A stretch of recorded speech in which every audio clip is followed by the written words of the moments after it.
अपनी पुत्री को अपशगुन मानकर जीवन में उसका साया अपने ऊपर नहीं पड़ने देता। आज वही बेटी विदाई होकर अपने ससुराल जा रही है और अपने पिता से रो रो कर क्या कह रही है, वीडियो में आगे देखिए। छोड़ी जइब तोहरो दुआर बाबूजी हो, छोड़ी जइब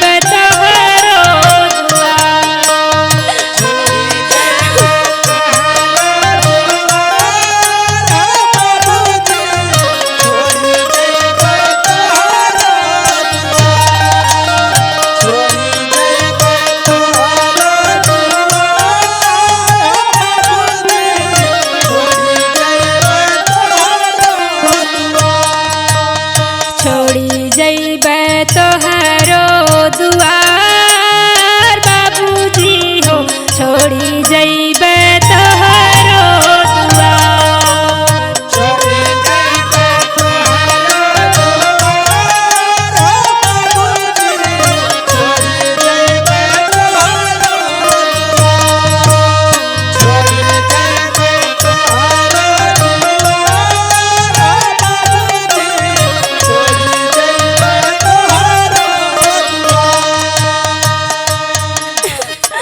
बाबूजी हमारी आखिरी विदाई बा, हमरा के माफ कर दी बाबूजी।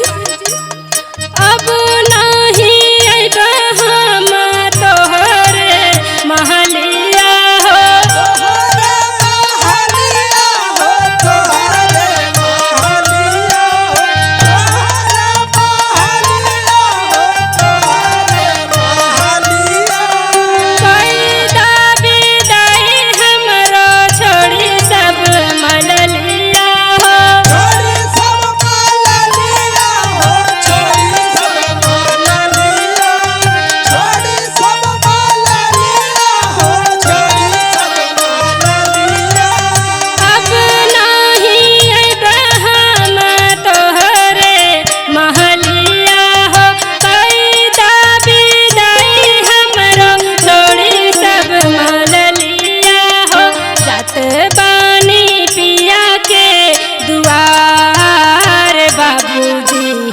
छोड़ी जइब तोहरो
बचपन से हमरा के आज तक कबो आप प्यार ना देनी बाबूजी, हमरा के आखिरी समय अपन आशीर्वाद दे दी बाबूजी।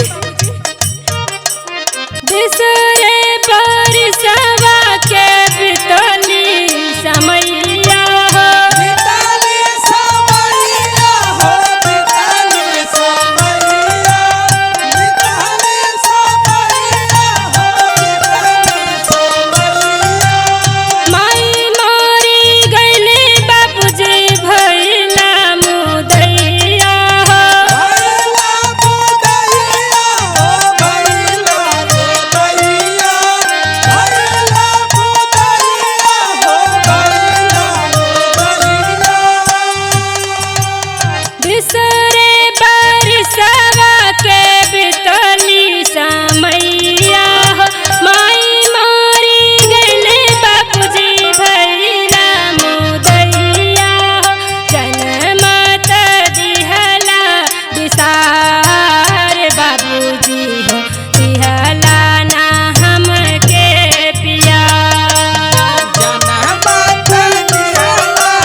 बहेर मदी हतिया सुधार बाबूजी हो कवन बाग